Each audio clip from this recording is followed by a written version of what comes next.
கட்டாயமா வாசல்ல டெய்லி ஒரு கோலம் போட்டு டெய்லி ஒரு தீபம் ஏற்றி டெய்லியும் மஞ்சள் விநாயகரோ சாணத்தால் செய்யப்பட்ட விநாயகரோ கோலத்தில் என்ன பண்ண வேண்டும், வைக்க வேண்டியது அவசியம். இந்த காலகட்டத்தில் வந்து பார்த்தீங்கன்னா பரங்கிப்பூ, அதுக்கப்புறம் வந்து பார்த்தீங்க அப்படின்னா சாதாரணமாக வந்து பார்த்தீங்கன்னா தும்பைப்பூ, அருகம்புல் இதெல்லாம் வச்சு அதை என்ன பண்ணுவாங்கன்னா அலங்கரிக்கக்கூடிய தன்மைகளை மனிதர்கள் வந்து செய்வார்கள்.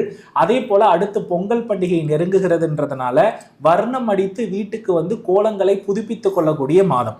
சரிங்களா? அதனால இந்த மார்கழி மாதத்துல வீட்டில் இருக்கக்கூடிய எல்லா அசுத்தங்களையும் நீக்கி ஒரு சுத்தத்தன்மையை கொடுத்து அந்த பொருளுக்கெல்லாம் ஒரு உயிரோட்டம் இருக்கணும்னா அது இந்த மாதத்துல நம்ம என்ன பண்ணிக்கலாம், ரொம்ப பெர்ஃபெக்டா பண்ணிக்கலாம். அப்ப இந்த மார்கழி மாத பிரம்ம முகூர்த்தத்தில் 5 வரிசையா 5 அகல் பூஜை அறையில தீபம் ஏற்றி நாம் என்ன கோரிக்கை வைக்கிறோமோ அதை வேண்டிட்டு ஒரு குறிப்பிட்ட தெய்வத்திற்குரிய மந்திரத்தை தொடர்ந்து மார்கழி மாதம் முழுவதும் வழிபட